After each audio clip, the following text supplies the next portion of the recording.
Ooh.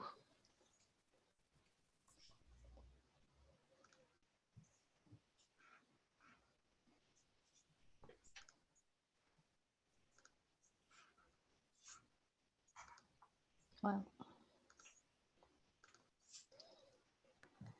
Okay, we'll start to have people to join us today. We'll just give everybody another minute before we kick start. And can I just ask everybody to stay on mute, at least you're speaking. And I put a link to our Facebook page here, so we can continue the discussion there if we run out of time.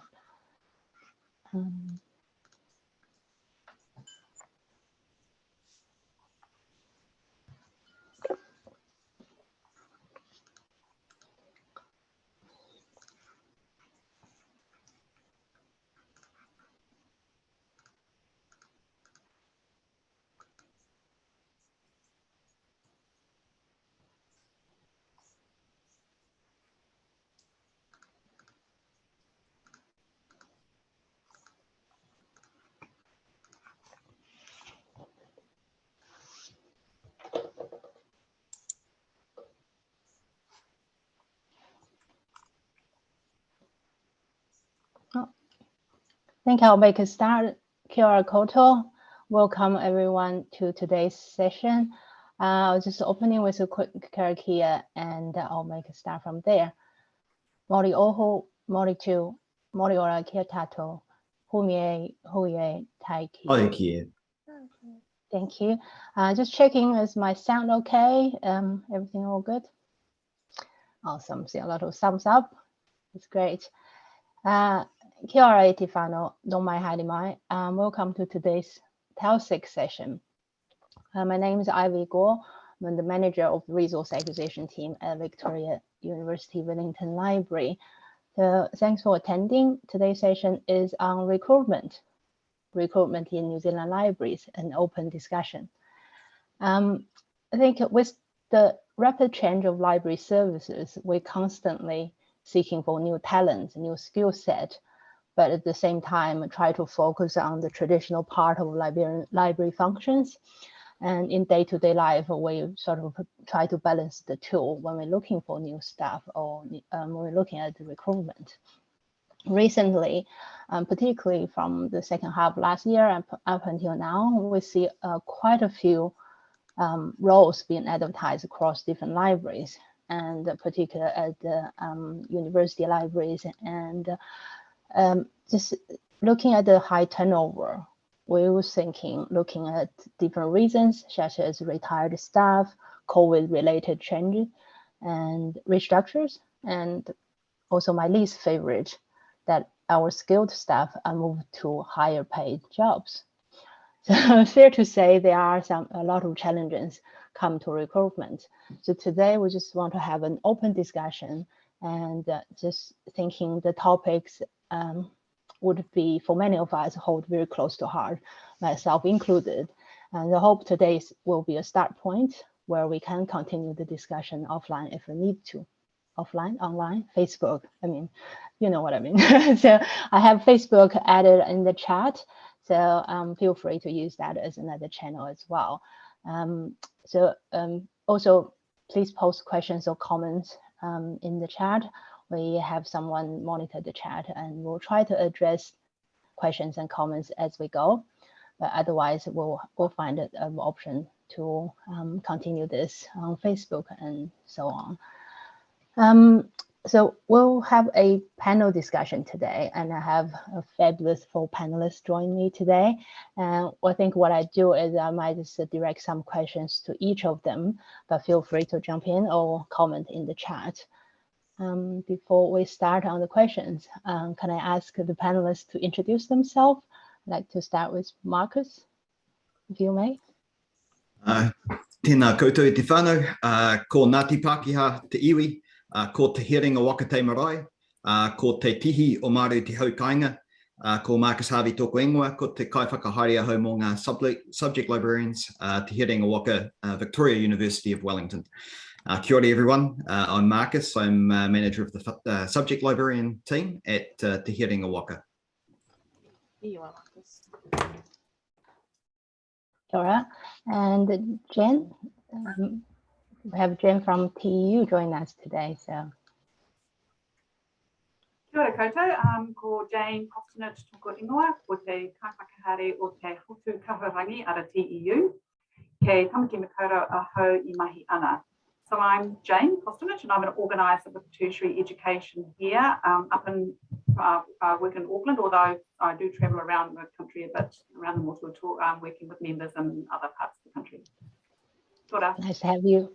Nice to have you, Jen. And Jennifer from the School of Information Management. Tēnei koutou katoa, ko Michigan te moana mehea ne aku mā harahara no America aho I whānau o I Hobart, Indiana. Engari ke poneki aho e noha ana ko Jennifer Campbell-Meier toko inua no reira tēnei koutou, tēnei koutou, tēnei koutou, tēnei tato katoa. Kia ora, I am from Te Herenga Waka, Victoria University of Wellington's Information Studies program, and I'm the program director there. I have been here, I think, 4 years in the program director role, so it's really great to have the opportunity to chat with you today. Oh, it's good to have you join us today. And we have another Jennifer join us today. Jen, you want to take the floor? Kia ora, ko Jennifer toko ingoa, no horana o ka tipuna ki te noho au ki Kapiti. Kia ora koutou katoa. Hi, my name is Jen. I am working for, sorry, I shouldn't go into the work first. First of all, the funky accent is from the Netherlands, where I was born and grew up for sort of 24 years of my life, and the other 24 have been in New Zealand, so nicely balanced Dutch Kiwi.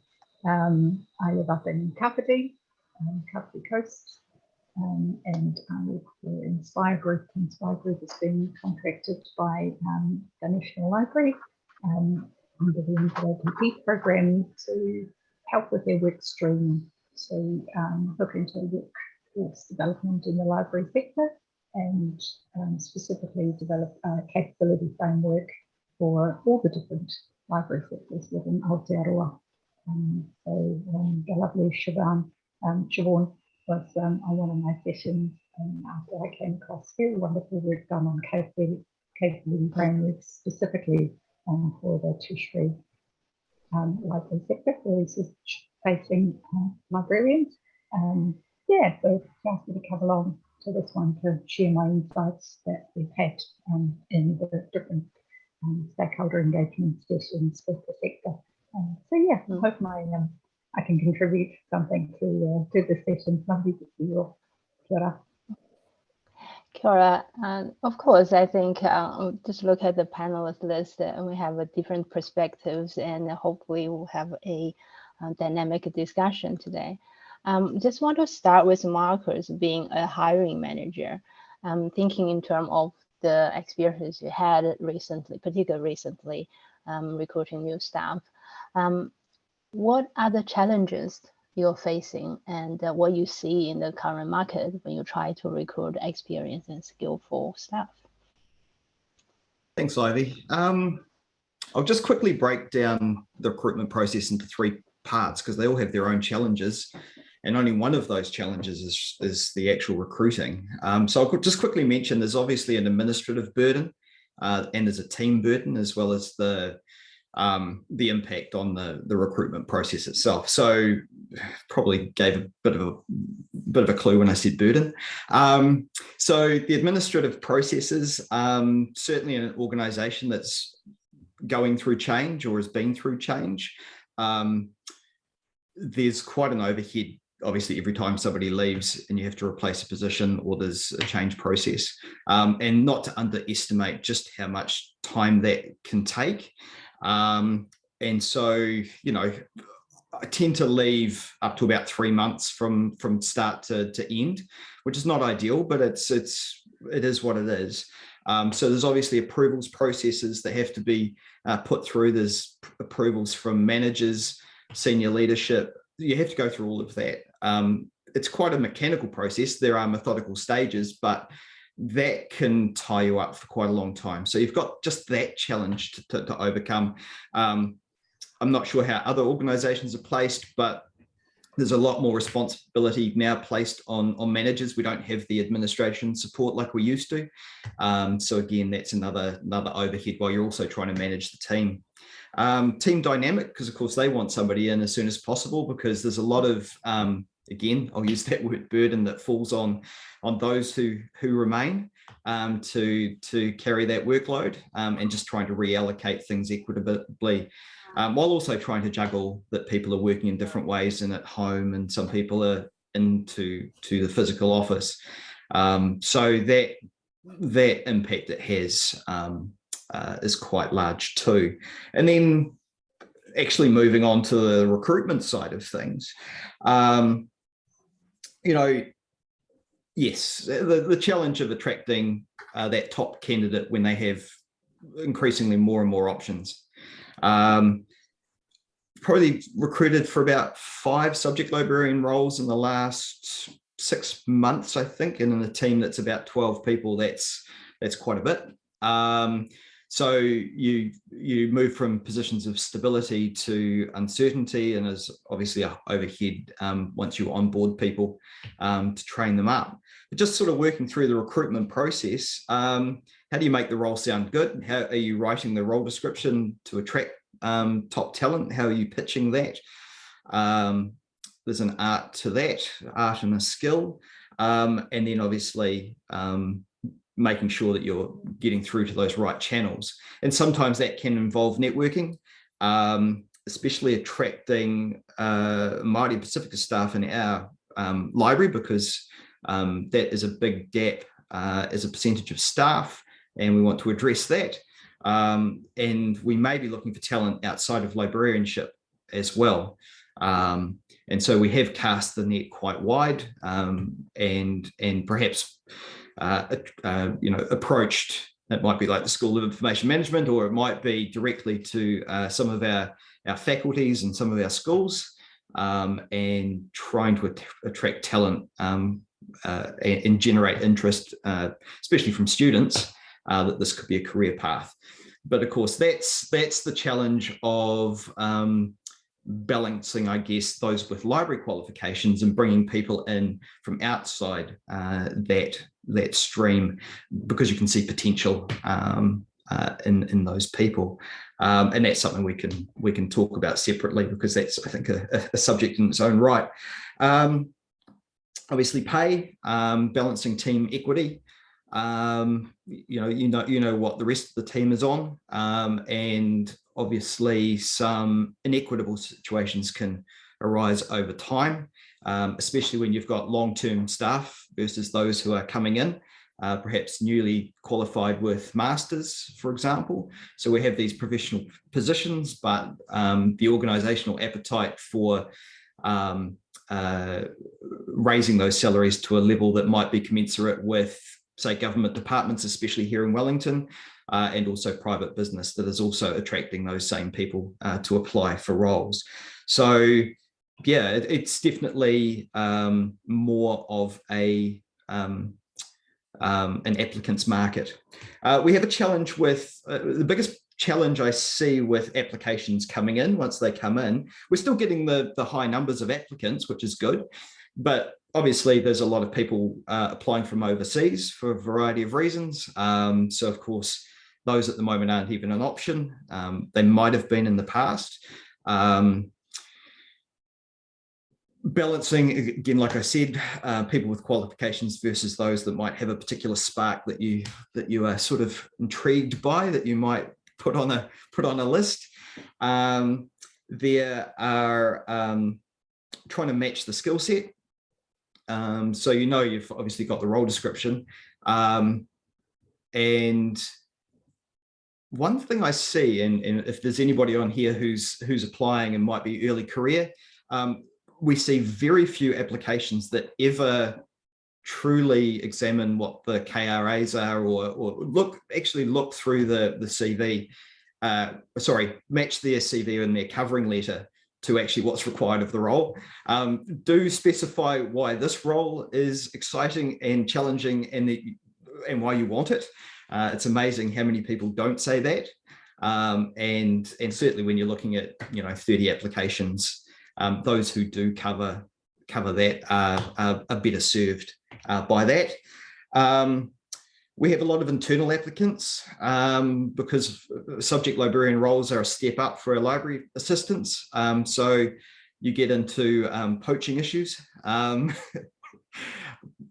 I use that word, but there's often a discussion behind the scenes, isn't there, Ivy? So you've got people who are moving around, and of course that creates vacancies in other parts of the library. So it's a constant churn, which can be quite wearying. Not recruiting for somebody who's an exact match to the last person that you had in the role. You're not looking for that. You're not looking for that replacement. You're looking for that gap in skills or that addition to the team. So just be wary of some of those bias traps that we can fall into. You're looking for something that complements the team. If you've lost somebody who is the organizer, not to be underestimated, you need that mix in the team. So look at that. Yeah. I think that's probably enough of me, Ivy. I can give space for others, but plenty to talk about. I'm looking for that spark. I want the spark. Yeah, I have to agree. I've seen myself gone through quite a few recently, and look at the cover letter where how candidate address the exact job rather than copy paste from somewhere else. It's quite obvious. I'm thinking in terms of upskilling or make it clear to the pool of candidate what libraries, what we're looking for, or how they apply, and how they make their experience or passion shine. And as Marcus put it, how to see the spark, which is quite interesting process itself, and a bit of a gambling one way or another. Other than you look at the actual CV and see the qualifications, which is an interesting point for me. I've finished my MAS a few years ago, and thinking in terms of people going through the process. And Jennifer, I'd like to draw from your experience from the school, thinking of roughly how many students enrolled in the study, the librarianship, and are the people locally these days, or what are their background, and if you know anything that how many move into the library sector, maybe. Great. Well, this year is an interesting year. In the past, so we have over 100 students. We've had over 100 students for the last few years. So we remain strong, but we're getting more students that are in the Pacific Islands, and we're getting people who are overseas and want to return to New Zealand with a qualification. So they may be doing some job changing as well. So this year in particular, we have had a lot of students that don't have any experience, that are straight out of university, that are joining our program. So this is very interesting. Although I was a straight out of university, I took 1 year off and worked in Washington, DC when I had finished my degree, and then went back and got my master's. So I was one of the unusual ones at that time, though it was 30 years ago. We were, it was a challenge and really interesting to try and have those conversations about practice with our students who don't have that kind of practical experience. Now, that said, it's really fantastic because we still have people who are perhaps joining us because they're changing career. So we do have a big group of people who have skills in technology, in a particular discipline like education or law, who are joining us as well. So they're looking for a career change, something a bit different. And then we do have our group of information professionals that are looking to upskill as well. And I actually think it's really fun in classes to have those conversations where we have these multiple perspectives, because sometimes we forget what it's like to be new. in that case, I think our student body might be changing to reflect people who are interested or are coming in without the experience that they have had in the past. And I don't think that that was true when I first started here about 7 years ago. I would say that we had more people who were in the profession already and upskilling rather than people that were brand new to the profession. But that's exciting for us too, because they're bringing a whole extra set of perspectives. And I think there was a second part to that question, but I didn't jot it down. So. That's a good. Just thinking in terms of what attract student, or where you see described as the change of student body.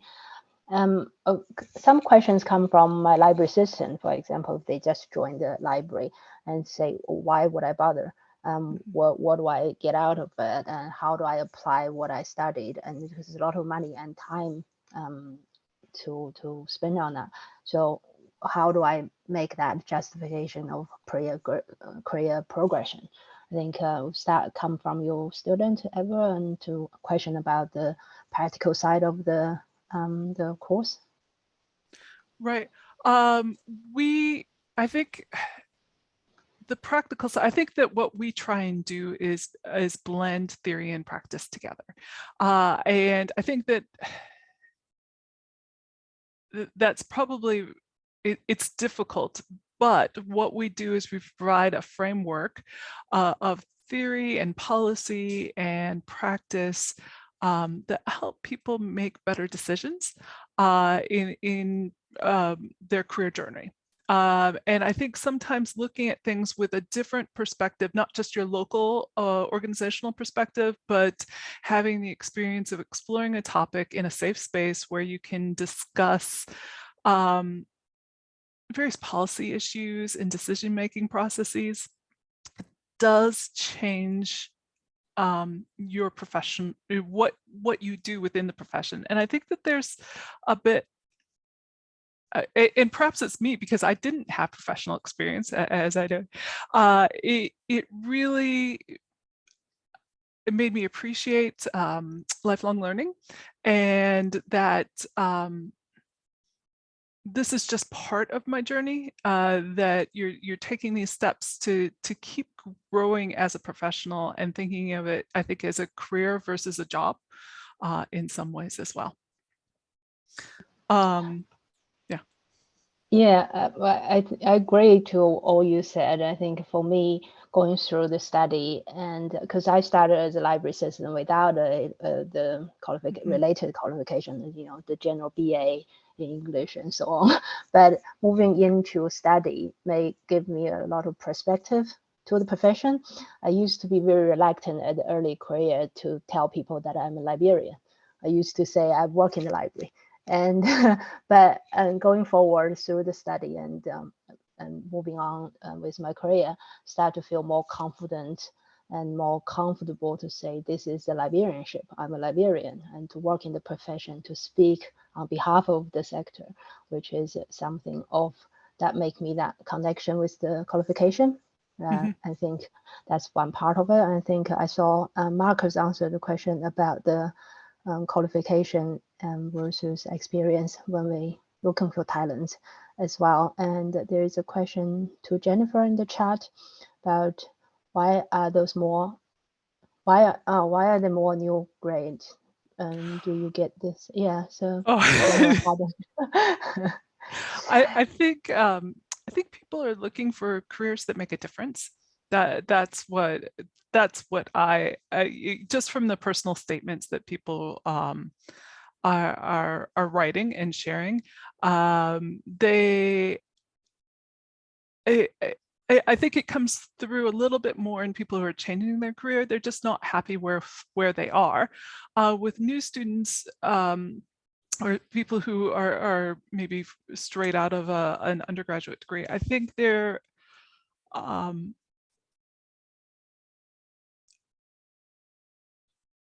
I think that libraries and other information organizations have done a fabulous job over the last few years of engaging with communities. And that is probably the biggest driver, that libraries have been maybe a lifeline for people. And now they're looking to join that community in a more formal way. Absolutely. I think what I see, at least from the applications, candidates, and as well as people working in the library, the value of library, the value of universities and the academic institution and so on, is to have that passion. And to answer, I think one of the questions, what's the spark and how do we look for that sort of thing? I think from cover letter, from during the interview, during the conversation, you can pick it up for people looking at that change of their life, particularly when they change from a different career. And we have people from IT, from marketing, and particularly literature and what sort of things coming into a library, looking for a career that makes sense to them and the value as well. So Jen, I certainly see the application from public library positions, value their work. Yes, so I think that value is a key part to maintain the good people and the current staff as well as attract new talent. Anything to add? Oh, I would just say that I think that university subject specialists and the people working with the public really stepped up and made students, provided probably, well, they were much more accessible to some students than probably ever before, and doing the Zoom sessions and meeting with people one-on-one in a different way, maybe that wasn't as intimidating. And I think that made a difference as well. So I think all the hard work that everybody in academic libraries has done has made a big difference too. Great. So I was just to follow up on that with a Jen, another Jennifer, if I can see on the screen. Just the capabilities, what you see, and formal qualifications. What are those currently looking at after the whole sector from where you see? Well, can you hear me better? Oh yeah, absolutely. Good. I changed computers. It was a bit funky, Siobhan. Yeah, first of all, let me commend you all for this incredible changing time that you're living in. I mean, there's so much change going around in the whole library sector worldwide, and it is an exciting place to be in, but there's also a lot of change for people who've probably been in the sector, a little bit longer versus the ones that are sort of newly coming in it. But it's an exciting place, but I can imagine that it could also be a very stressful space to sort of pushing you into areas that might not be so comfortable. So ka pai to all of you for keeping up with all the new tools that are available. What we've seen, so one of the things that is a little bit tricky when we're asked to create a capability framework for the whole sector in Aotearoa, obviously having all these different sectors like the academic libraries, the public libraries, school libraries, special libraries, and then the different places within the country too. I mean, there's a difference between small school libraries that only have a few or sometimes even one librarian versus the bigger high schools that have a whole team of people. So when we did our initial research to create a current state analysis, we looked at capability frameworks that existed within Aotearoa as well as overseas. We've had a really lovely collaboration with ALIA in Australia, and they've just did a stellar report on what's happening in the professional development space. Watch that space, it's really interesting. So above all, it really showed that the ethics and values need to be at the forefront of everything. So common ethics and values of librarianship and literacy. And then I sort of found, as I tried to put all those different frameworks together, that the most common core capabilities fitted into 6 categories. So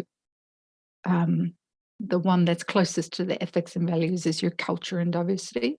It's things like te ao Māori and te tiriti, diversity and inclusion, and haurua, or well-being. Then the second one was the core soft skills, things like communication, resilience and flexibility, and having a passion for the mahi and the community that you serve, whether that's a school library or a public or your students. Third one is coordination and collaboration. So it's more like, how do we work within the library together? So your operational skills, your collaboration and partnerships, and the leadership and management skills. Fourth section was the customers, so anything related to customer service and care, your information and research literacy skills, and evaluation and planning skills. Fifth one was about the collection. So yeah, it was really interesting conversations about having a really creative and strategic collection management, really thinking about the communities that you serve, having having that collection tailored to community service, and definitely being open to new ways of caring for the collections with all the sort of digital content creation and Indigenous taonga being offered. And the last one is cultivation. So the things of how do we grow within the library. So number one was curiosity to learn, having a drive to improve communities, and then also having the ability to celebrate and celebrate your successes and how to communicate and market those. Because I think a lot of people are quite humble and quiet about what they do, but actually when they're starting to share things, which with the NZLPP Secondis program, it's been really interesting to see all the different things that people have been doing, and sharing those successes are so valuable. So having the kōrero about qualifications was very double. There continues to be a need for qualified people, especially in the larger libraries or specialist roles. But the feedback from the smaller libraries was that if they have existing staff that is not qualified, it's quite hard to get their existing staff qualified. It's just they couldn't afford it with the time and the resources. And so they couldn't really see value for money in that, and had to come up with other sort of creative options to upskill. Upskilling and professional development was they were the richest conversations, and very much depended on the place, the location where you were, how much funding that particular library got, and very much your leadership, your managers, having that sort of personal relationship with the manager who values the staff member and was able to sort of empower as it is. I think we had a discussion about things like what is the best thing you could do with your staff to help with development, and there was things like, you know, attend a conference and go and do workshops. And there was this one manager who had this thing, he says, I just look at a person and see where they're uncomfortable, and then I push them in that uncomfortable space, and that helps them grow. And so it's like an individual thing for each person. If you're not very good at public speaking, then, you know, like me, and now I'm here. So that was good. Feedback was that some people had trouble having to do a certain amount of hours of personal development, but not necessarily getting the time from the manager to do it. So that creates that friction. So the great leadership kōrero was about those managers that let the people go outside of the four walls and grow by doing the different roles and building the relationships with the communities that they serve. And the one big consensus was on partnership, relationships with the different people. Let's not try to be everything to everybody, but partner with others to share the mahi.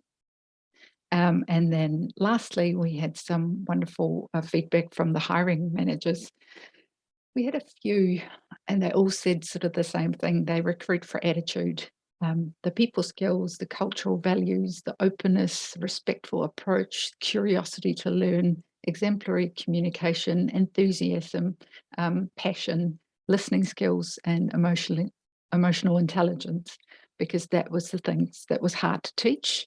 And they said qualifications are very important, but the content and the process knowledge can be taught. But if you don't have those core attitudes right up front, then it got hard. Yeah. Totally. I think I so very relate to your comment, Jen, about the celebration. I think Liberians as a group, and I hate to pigeonhole everyone, but to celebrate the small success and the day-to-day stuff is still the focus for us. And here as well, just thinking, pat someone on the back. And that's just the small thing as that to encourage people and to pat ourselves at the back and saying, well done. And looking for that 100% certainty or 100% success is something that as hold, I think Liberians hold very close to their heart. To try the best, and there's always a better way. But celebrate success is so very vital for well-being as well. But in terms of the upskilling, I was at the LIANZA Hui the other day, and in my breakout room, there was a question about seeking new talents versus upskilling existing staff. So we're talking about upskilling, and as Mark is saying, you often have very keen driven library assistants who want to do study, who want to upskill, who's seeking for those, versus how managers to encourage your staff to do so. And so the different roles now or skills needed for libraries are endless. We have, as Jennifer said, we have the planning, the project management, the communication, and marketing even. So coming into the library. Just want to direct the next question to Jen, if you could. So what trend have you noticed in library role names and requirement when the advertise come out? What might be the implication for those trends? Please. Hi, yeah, look, I think a little bit of background first, because I think one leads on to another. So a lot of the comments that people have made I've sort of referred to as well. So, I mean, I've been in the union movement for a long time, and I've been in the tertiary sector for 15 years, but primarily, I need to say that my experience is limited to the tertiary sector, and my expertise is primarily around employment matters, so paying, qualifications and reviews rather than libraries per se. So, but just in terms of what we've noticed over the last few years, the impact on titles is just a huge change. So I'm going to say nothing new that you don't know, that you haven't heard before, but I think it's worthwhile going over it. So, because we think the change to the titles is driven by the changing work, and I'm going to put on the table, and perhaps to save money as well in some instances. So.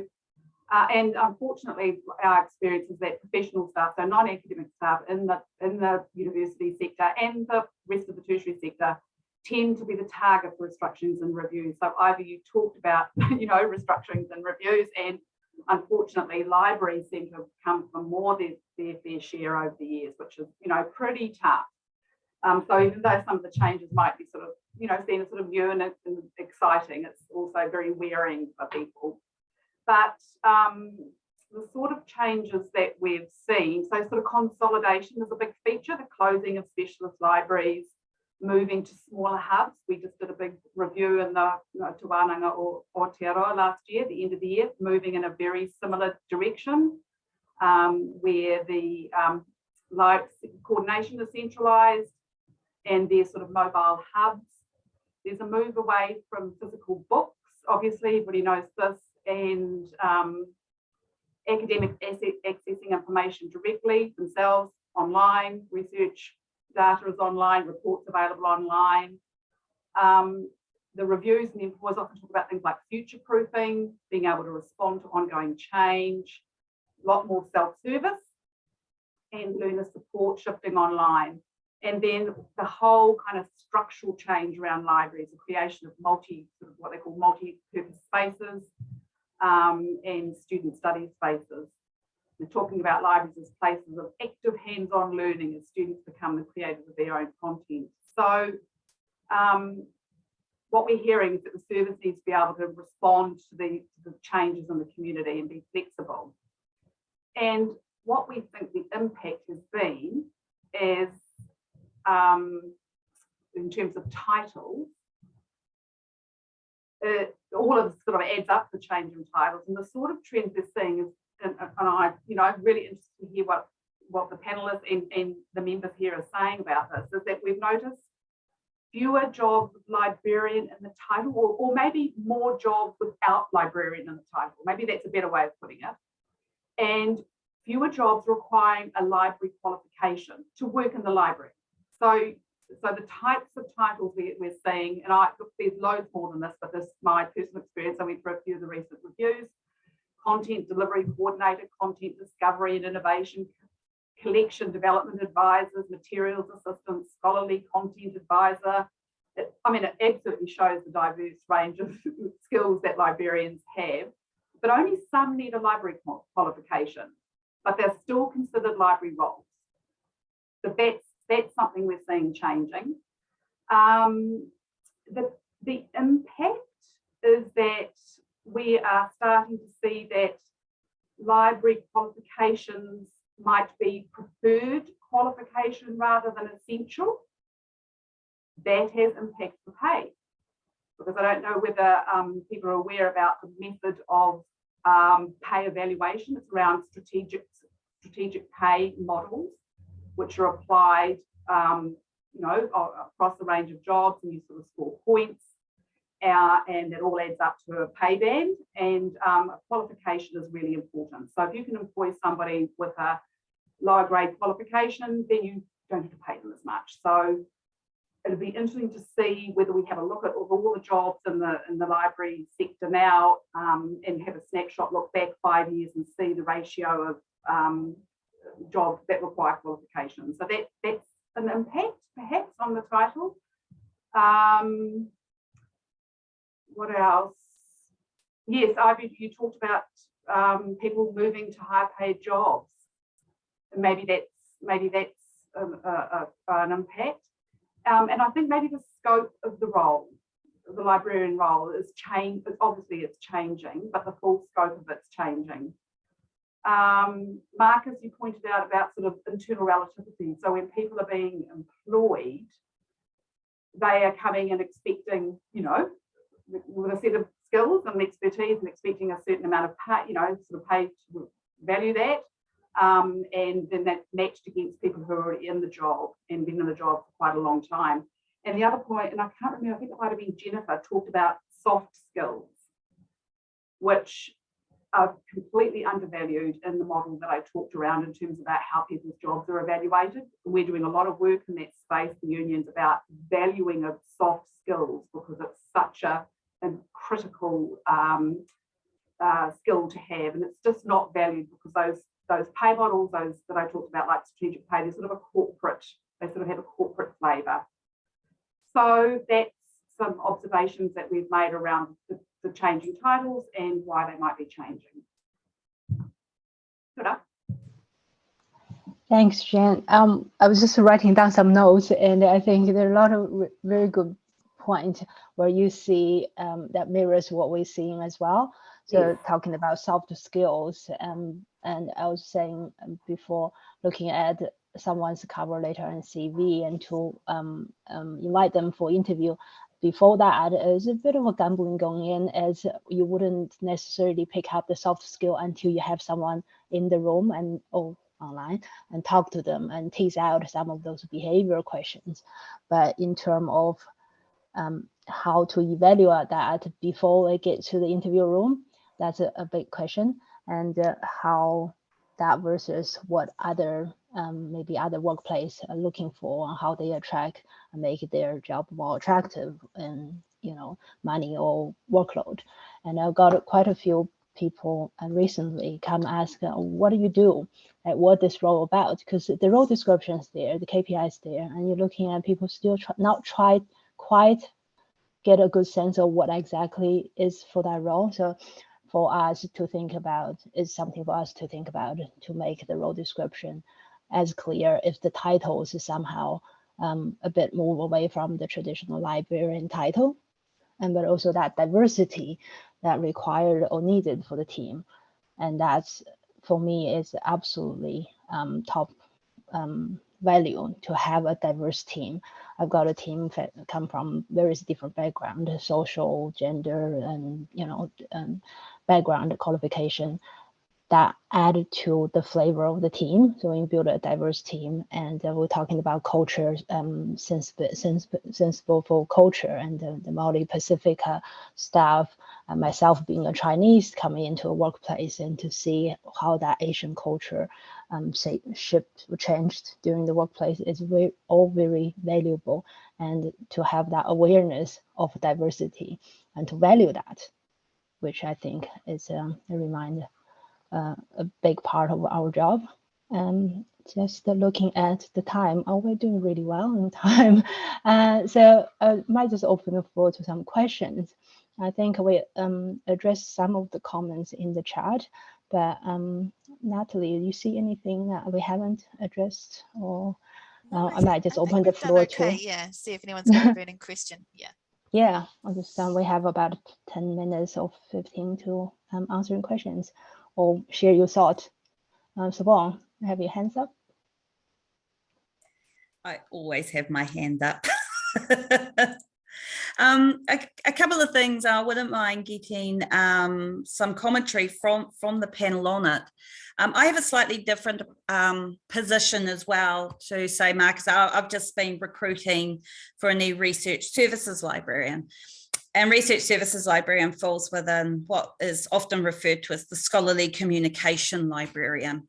And there's a lot of work that's happening with the likes of Danny Kingsley and that over in Australia, looking around how well we are preparing people for these positions in scholarly communication. And I think the preliminary outline is that we're not doing enough. And one of the things that came clear when their survey asked for those who have a LIST qualification, so this might be a good one for Jennifer, for those who have a LIST qualification, how well did your MIS prepare you for scholarly communication roles? And I think it was like 2/3 of them said not at all, which is worrying. And I certainly know in recruiting that it's too big a jump for library assistants just simply don't have an understanding of these roles. And indeed, some of our professional librarians who have been working in other areas of the library don't even really understand the scholarly communication role. So I'd like to know from Jennifer whether that concerns you or not. And the other question I have, and this one's more for Jane, also from this experience, one of the interesting things, so we're talking about remuneration for librarians, and I think this is a big issue.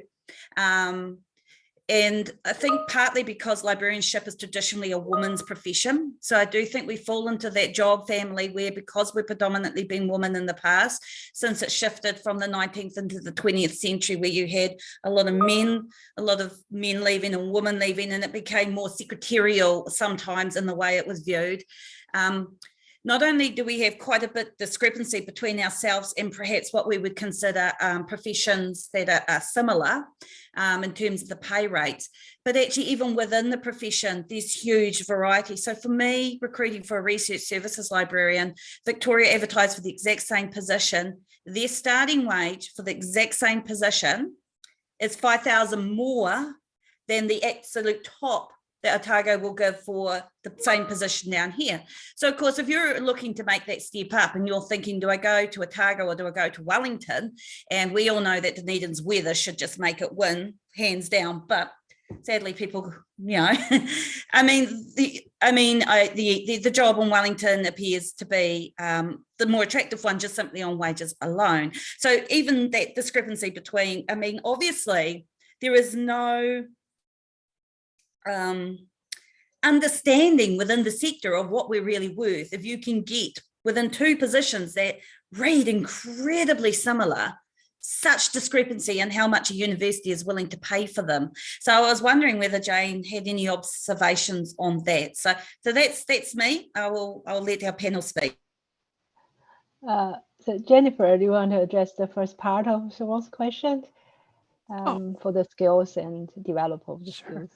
I think some of the problems that we have is that we cover a lot of the topics that are involved in scholarly communication, but we probably break them up in ways that aren't holistic. So it could be an opportunity for us to rethink maybe some of the elements that we put in courses.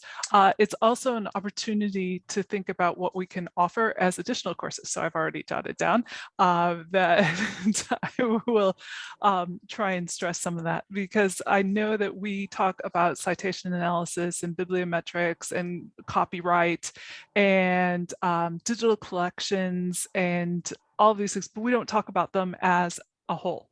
And so sometimes I think what we could do as educators is maybe package those, either package them in different ways or stress within modules, which I think I'm going to go back and look at all my modules. This content is good if you want a position in, and I think that might actually work out better. So this has made me think about how I offer education. I think that we do have some of those things. It's just a little bit perhaps confusing to students who might not see things as a whole. Yeah, and there are better ways that we could probably frame that content as well. So I'm appreciating the discussion, and I'm looking at the, I'd like to hear if anybody else has something to chime in for Ben's question too about what should be part of an MLIS. Yeah, I think I've heard some similar comments from my staff talking about study is to look for the suitable paper for their career path, because there's so many different directions within the library already, and to see, well, which paper I should take, or is there something that I can take that can lead me closer to my dream job as a research librarian, for example. But I might hand it over to Jen to comment on the pay, because now from Victoria, what we offered, I don't know what to say about this. Jen? There was two parts to that question. The first part was around the discrepancy across the two. And I mean, that's always a bit of a problem. I mean, the union, we argue that it's the rate for the job. Doesn't matter where you do it, it should be the same rate. So it's problematic that different collective agreements or different employers have different scales, and we need to work to align those much better. I mean, was it Vic lower rates in Otago or the other way around? The other way around. Otago, for this one. Otago's lower. Okay, so then, yes. Although we got the second highest paid vice chancellor, but not the second highest paid vice versa. Yeah, depending on the role and which one. Yeah, there's a bit of an argument from the employers that that's their way of doing the sort of the loading, if you like, you know, because they won't have different rates of pay around the country, or a loading in Auckland, for example, because the cost of living, they just say, well, that's how the rates have developed. They're higher in Auckland and Wellington, the big cities, because it's, you know, it's we've got arguments around cost of living, so that's kind of how that's worked a bit. But yeah, agreed, it should be the rate for the job, and we should do more work around that. The second part of your question was around pay equity, and great, thank you for raising that, because TEU's National Council has authorised a pay equity claim case. We're going to be taking it for librarian work. So that's really exciting, and I can tell you about that today. And we're always looking for people in the industry, in the sector, to sort of come on board and help us with that. We're going to be we're developing the claim at the moment, and we're building, you know, we're talking to members and building the story and building the support for around it. So it's just sort of kicking off. I'm working with the PSA too, to warn about that, so that'll be really exciting. So yeah, please get in touch with me or Sarah Proctor-Thomas, our Women's Officer at TEU, if you're interested in being involved in this. We will be looking at lower paid workers in the library sector in the first instance, but it will all build on that. And it's absolutely about what you say, you know, soft skills being undervalued. So you can have librarians with exactly the same qualifications, IT workers dominated by men, way higher. Got to do something about that. Jennifer, I see you have your hands up. Have your hands up? No, I just applauded Jane. That's great. I think just a little bit on the similar role across different universities. I think to me it's quite a complex it's quite a complex issue in terms of the title might look similar, or even the task looks similar, but we're talking about different workload as well, or different team dynamic. You might have the same role, but you have a team of 5, where the other ones offer better high pay with only even 2 people. I don't know. It has to look into very in-depth factor to make sure that it is that equal pay. Because I was talking to someone from another library who I might not say address here, but I have one metadata librarian in my team, and where they have about 6 or 8. So we're looking at the different collections, the size of the collection and the work required for this job, but they all metadata librarians. And oh, I see Marcus has his hands up. Marcus, you want to add some? That's right, Ivy. You finish that thought. No, it was just on the pay equity issue. It's just an observation, really, and obviously in regards to Siobhan's, you know, the anomaly between Victoria and Otago.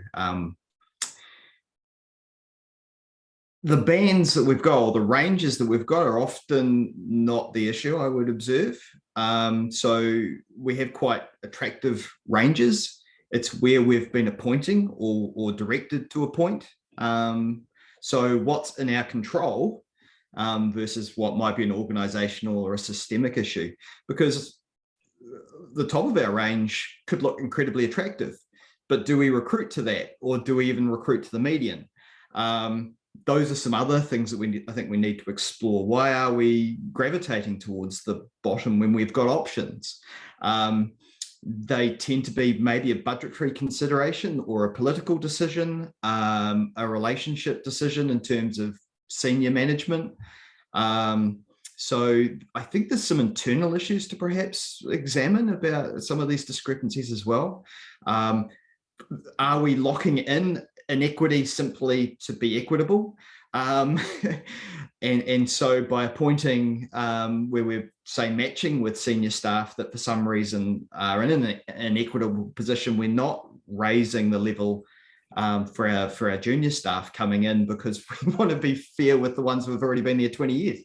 Yeah, I feel that totally, Marcus, and I agree. And I mean, Otago, it's that same boat. The range that we have in our pointable range is right down at the end, and that's not even really set by library management; it's set by HR policy. And the evaluations of the positions of any position goes through an evaluation committee, etc. So the library actually has very, very little control, and in fact, often is disincentivized to ask for re-evaluations when it feels, and this is something, Jane, that you and the unions may need to pick up on. There is disincentives built into the system where you keep your head below the parapet, because even though you think that particular position should really be a level up, you can't necessarily guarantee that the evaluation committee will agree. We have examples where we've gone in and said, this position is here and should be up here, and they've come back and said, actually, no, we're dropping it. So Jen, it disincentivizes people to even seek equity. Jen, we'll just see your hands up, and I think we're close to our close time, and so we might leave it after what Jen said. And as Natalie put it in the comments, we can continue this at Facebook. I can see still quite a few burning thoughts coming up from the floor. So Jen, would you like to? Look, I won't talk if there's other questions. I was going to make an observation about the about pay models, but no, there's other people that need to say something. Great. Thank you, everybody. We're 1 o'clock, right on time. And thank you all for coming in, and lovely to hear from the panels and very thoughtful and insightful comments we made. I hope that we can continue this offline on Facebook. And I'll just close with Karakia, and thank you again. Whakanoa e tēnei wahi, whakanoa e tēnei kororo, whakanoa e tēnei tangata, e tēnei tangata. Homie, hoye, Kia ora, thank you. ora. Atewa.